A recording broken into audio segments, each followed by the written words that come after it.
नमस्कार प्रिय विद्यार्थियों। आज का जो हमारा विषय है वह है विवाह के भेद। Form of marriage. विवाह में सम्मिलित होने वाले वर और वधू की संख्या के आधार पर विवाह के प्रमुख दो भेद हैं। एक बहुविवाह और एक विवाह। बहुविवाह के तीन भेद हैं: बहुपति विवाह, बहुपत्नी विवाह एवं समूह विवाह। तो सबसे पहले हम लेते हैं एक विवाह। एक विवाह का तात्पर्य है कि एक समय में एक व्यक्ति एक ही स्त्री से विवाह करे। कुछ लोग एक पत्नी की मृत्यु हो जाने या तलाक हो जाने के बाद भी दूसरी स्त्री से विवाह न करने को वास्तविक एक विवाह मानते हैं। ऐसे एक पत्नीक विवाह को केवल एकल विवाह कहते हैं। कुछ विद्वानों ऐसी परिस्थितियों में दूसरा विवाह कर लेने पर भी उसको एक विवाह ही मानते हैं, क्योंकि मनुष्य एक समय में एक से अधिक स्त्रियां नहीं रखता है और एक पत्नी या पति की मृत्यु होने पर पति या पत्नी को कुछ समाजों में दूसरा विवाह करने की छूट होती है और इस प्रकार के विवाह को क्रमिक एकल विवाह कहते हैं। एकल विवाह या बहुविवाह को लूसी मियर का कथन है कि एक विवाही और बहुविवाही शब्द विवाह या समूह समाज के लिए प्रयुक्त होते हैं, व्यक्तियों के लिए नहीं। निष्ठाहीन पति या कामचारी व्यक्ति को बहुविवाही कहना भाषा के साथ खिलवाड़ करना है।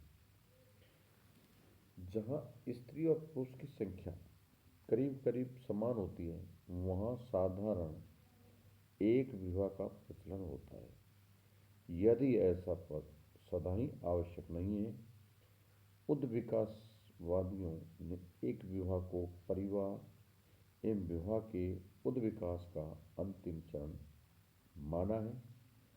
वर्तमान सभ्य समाजों में विवाह के विभिन्न भेदों में एक विवाह को सर्वोच्च प्रतिमान के रूप में मान्यता प्राप्त है, जो लगभग सभी देशों में सरकार का झुकाव एक विवाह के प्रतिष्ठित करने की ओर देखा जा सकता है। ये तो हो गया अपना एक विवाह। अब है दूसरा भेद है बहुपति विवाह। बहुपति विवाह ये प्रथा बहुपति विवाह का एक रूप है। बहुविवाह से तात्पर्य एक व्यक्ति का अनेक साथियों से एक ही समय में विवाह होना। वह बहुपति विवाह की परिभाषा करते हुए डॉक्टर रिवर्स लिखते हैं कि एक स्त्री का कई पतियों के साथ विवाह संबंध बहुपति विवाह कहलाता है। बहुपति प्रथा का प्रचलन हमें प्राचीन और अर्वाचीन कई समाजों में देखने को मिलता है। प्राचीन ब्रिटॉन्स में भी पिताओं और भाइयों तथा पुत्रों का एक समूह एक स्त्री से विवाह कर लेता था, परंतु संतानें उसी पुरुष के नाम से जानी जाती थी जिसके साथ उस स्त्री का विवाह होता था। बांटू जनजाति पशुपालक बहिमा पोलिनेशिया के मार्क्वेसन द्वीप समूह और अरबों कनारी द्वीप समूह, गासी, उत्तरी अमेरिकी Alaskan Eskimo, American Indians, Madagascar, Malaya, America की सोसनिन तथा श्रीलंका की सेनी जनजाति में बहुपति विवाह की प्रथा प्रचलित रही है।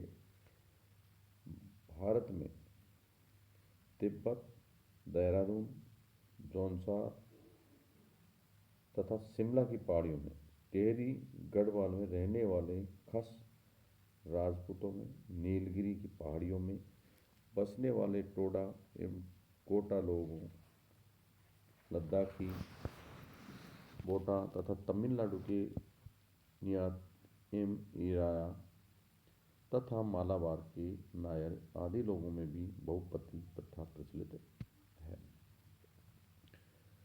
बहुपति विवाह के दो रूप हैं।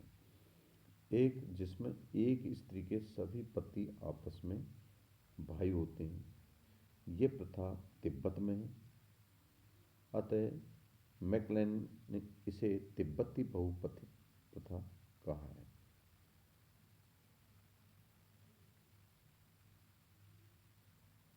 खस और टोडा एवं कोटा लोगों में भ्रातक बहुपति प्रथा प्रचलित है।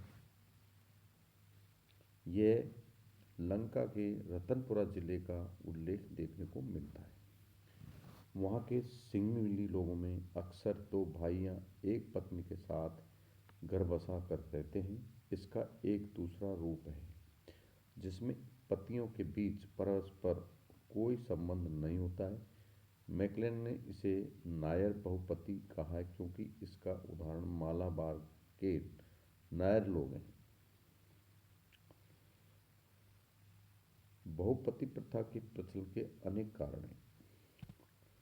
वेस्टरमार्क का कहना है कि बहुपति विवाह का मुख्य कारण लिंग अनुपात का असंतुलन होना, अर्थात समाज में स्त्रियों की तुलना में पुरुषों की अधिकता होना है।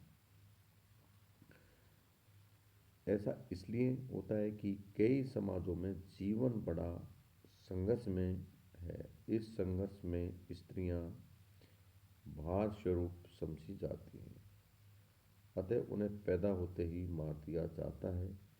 इससे स्त्रियों की कमी और पुरुषों की अधिकता हो जाती है।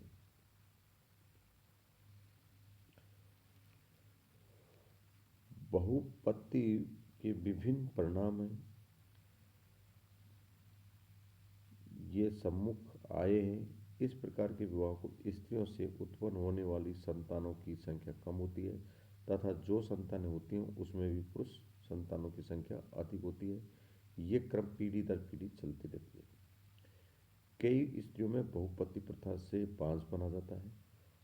ऐसा कौन से जैविक कारणों से होता है जो अभी तक स्पष्ट नहीं है। स्त्री में विभिन्न पुरुषों के साथ सेवा के कारण गुप्त रोग बढ़ जाते हैं और शरीर क्षीण हो जाता है। ऐसी स्थिति में तलाक की समस्या पैदा करती है। बहुपतित्व के समाजों में नैतिकता का दोहरा मापदंड पैदा होता है। खस लोगों में एक स्त्री के विवाह के बाद अपने ससुराल में कठोर वैवाहिक नियमों का पालन करना पड़ता है। तो खस जाति, खस राजपूत देहरादून जिले में जौनसार, बाबर, परगना, टिहरी, गढ़वाल और हिमाचल के कुछ भागों में निवास करते हैं।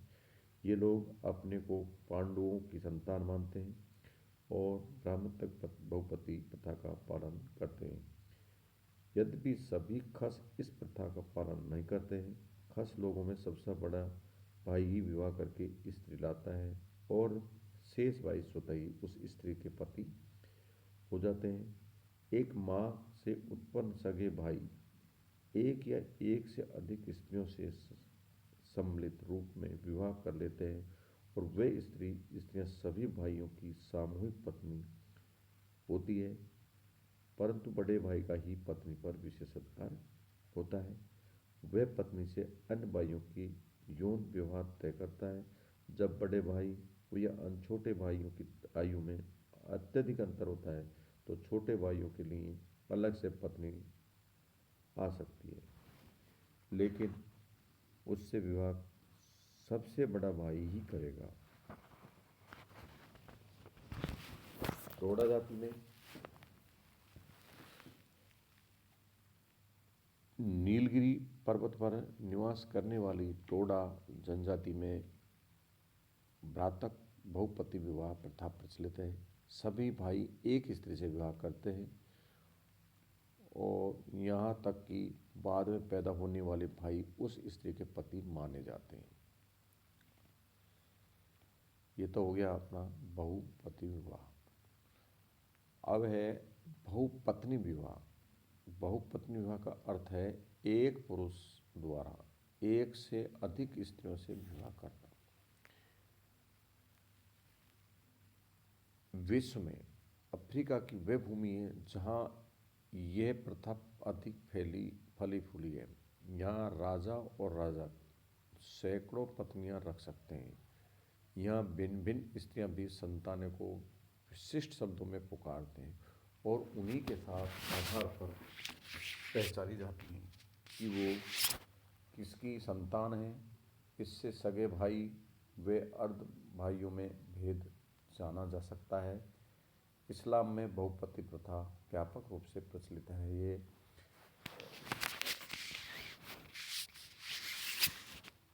ओशनिया में भी विशिष्ट लोगों में यह प्रथा देखी जा सकती है। मलेशिया में यह वृद्ध पुरुषों का विशेषाधिकार है। जिन्होंने युद्ध में 10 सिर काटे हो वह युगांडा की बागंडा जनजाति में राजा एवं उसके सहायक प्रधानों में एक साथ कई स्त्रियां रखने का रिवाज है। अतः स्त्रियों की संख्या, इसके अलावा राजा जब किसी पुरुष से नाराज हो जाता है तो उसे मौत की सज़ा देता है। साथ ही इस जनजाति के पड़ोसी जनजातियां से युद्ध होते ही रहते हैं, जिसमें पुरुषों के मारे जाने से समाज में उनकी संख्या कम हो जाती है। जैसे भारत में भी बहुपतित्व पाया जाता है। भारत में नागा, गौड़, बैगा, भील, टोडा, लुसाई मध्य भारत की अधिकांश जनजातियों में ये प्रथा प्रचलित है। बंगाल में अनुलोम विवाह का एवं कुलीन विवाह की प्रथा के कारण बहुपति प्रचलित है।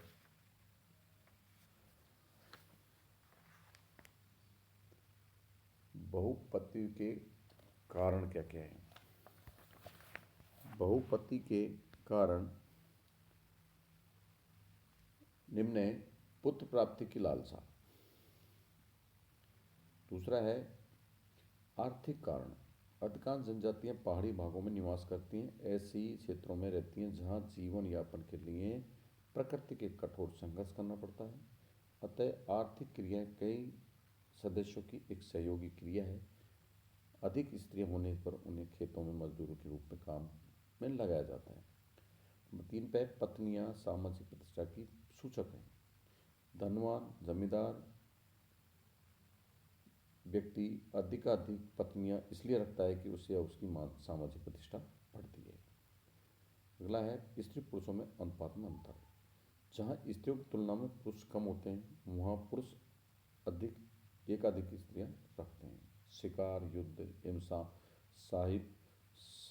साहसिक आर्थिक कार्यों में स्त्रियों की तुलना में पुरुषों के मारने के अवसर अधिक रहते हैं, इसलिए पुरुषों की संख्या घट जाती है। और कुछ लोगों का कहना है कि प्रजनन के समय स्त्रियों के मरने के अवसर अधिक होते हैं। अतः यह कहना उचित नहीं है कि स्त्रियों के मरने के अवसर पुरुषों से कम हैं। छठा है कि देवर विवाह की उसका एक कारण है।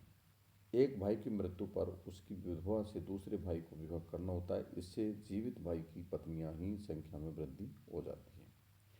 सातवें है युद्ध आदि के कारण भी अपहरण करके लाई हुई स्त्री को विवाह कर लिया जाता है। धन्यवाद।